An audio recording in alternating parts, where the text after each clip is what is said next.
आजको मेरो mini blog अन्तिमसम्म हेर्नुहोला। आफूभन्दा ठुलाले भनेको चाहिँ मान्नुपर्ने रहेछ। So hello everyone, welcome back to my day 8 mini blog. Hope हजुरहरू सबैजना सन्चै हुनुहुन्छ होला अनि म पनि सन्चै छु। सधैँ झै आज पनि सबैभन्दा पहिले मैले चिया बनाएँ अनि ड्याडीलाई दिएँ। आज आगो चाहिँ ड्याडीले बालिदिनु भएको थियो। त्यसपछि मैले दाल बसालेँ अनि म लागे नरिवल काट्नु। यो नरिवल चाहिँ हाम्रो घरमा लिएर राखेको पनि धेरै भइसकेको थियो, त्यसैले म लाग्दैछ आज यसलाई काट्नु। मलाई काट्नु नआएको हो कि यो हँसिया धेर लाग्ने भएको हो त्यो मैले थाहा पाउन सकिनँ। अनि मैले यसरी यो नरिवल काट्नलाई मेहनत गरेको देखेर ड्याडीले आएर खिचोटमा काटिदिन्छु भन्नुभयो। मेरो पालो सकेर चाहिँ अब ड्याडीको टर्न। नरिवल खानुको लागि चाहिँ यति मेहनत गर्यौँ नि, मा नरिवल रहेछ यस्तो।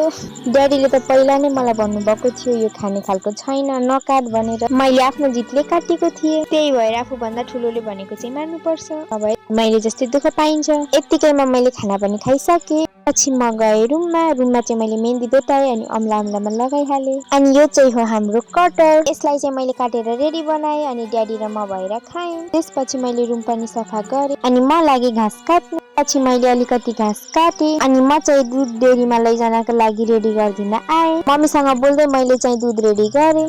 दुध रेडी गरिसकेपछि फेरि गएँ म घाँस काट्नु। हाम्रो बारीमा चाहिँ अम्बकको बोट थियो अनि म गएँ अम्बक खानु। अम्बक खाइसकेपछि म लागेँ घाँस काट्नु। यत्तिकैमा मैले घाँस पनि काटिसकेँ अनि घाँस लिन आउनु भएको थियो मेरो ड्याडी अनि म पनि घर गएँ। Thanks for watching. Bye bye साथीहरू, आजलाई यति नै, भेटौँला अर्को मिनी ब्लगमा।